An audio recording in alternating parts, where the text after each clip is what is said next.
Liza,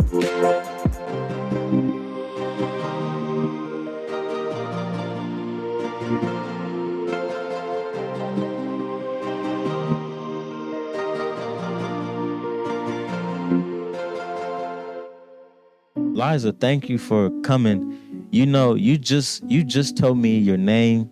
I have no idea what your testimony is. You just came in and you said you were going to testify. So in real time, just like everyone watching, I'm hearing your testimony. Have you told me before? I don't know what you're going to say, but we're going to capture it, and I want you to give God glory for what he's doing in your life. Go ahead and share with us. Okay. Well, last year I was having bleeding issues, and for months at a time, and it wouldn't stop.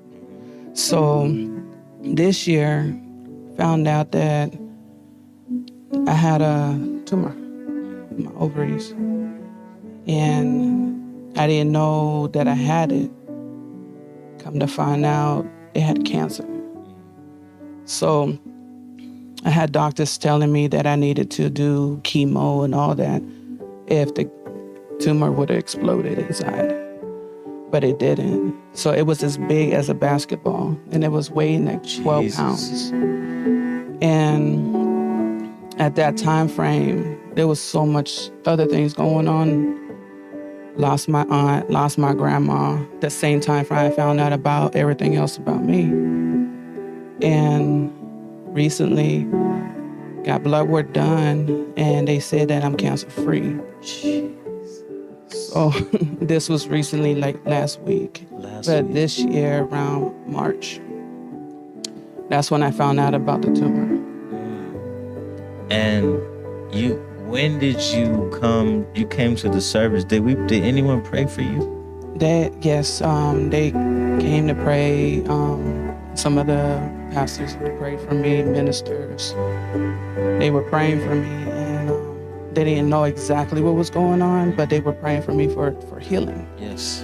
And in the process, I can actually feel that the prayers were working, faith and stuff. And at the time, I was losing my faith because I'm like, Lord, why? Why is all this going on with me if I've been faithful to you? And one night, during the whole process of going through the pain and bending over, trying to go to the bathroom, all that, it was difficult for me. So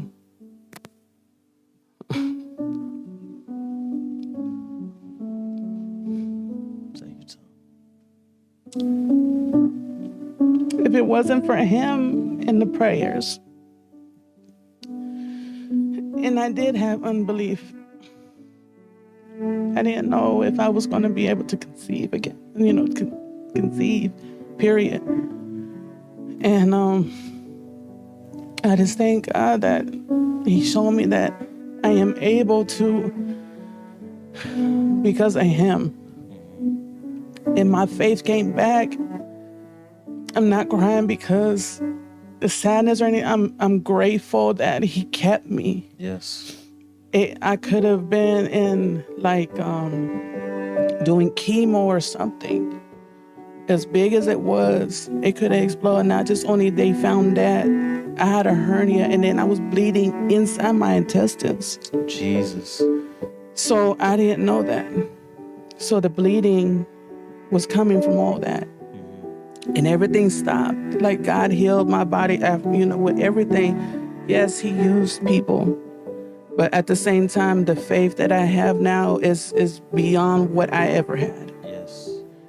And I understand, faith goes a long way. And I'm just grateful and humble that I'm still here because of the fact that he was keeping me. Yeah, the doctors was doing their work, but it was God that was keeping me from that exploding inside of me. And I just see everything differently now, and he's been amazing to me. So you had no chemotherapy for your a basketball-sized tumor. Yes. No chemo, no radiation. No radiation at all. Nothing. Jesus, and it's gone. It's completely gone. Completely. So you said that you were losing your faith at some point because you were going through some things with your family, right? Once you found out that this was happening to you. I lost my, I lost my aunt. At the same time, I found out about what was going on with me. Yes. Then on top of that, a week later, my grandma passed away from cancer from there. So it was like everything was hitting me at one time. And it was difficult because I was like, where are you, God? Yes. And I was asking, where are you at? And knowing that I'm in pain and going through what I was going through, I was losing my faith. I'm not going to lie. Was losing my faith because anybody in their right mind would be like, okay, where's God at?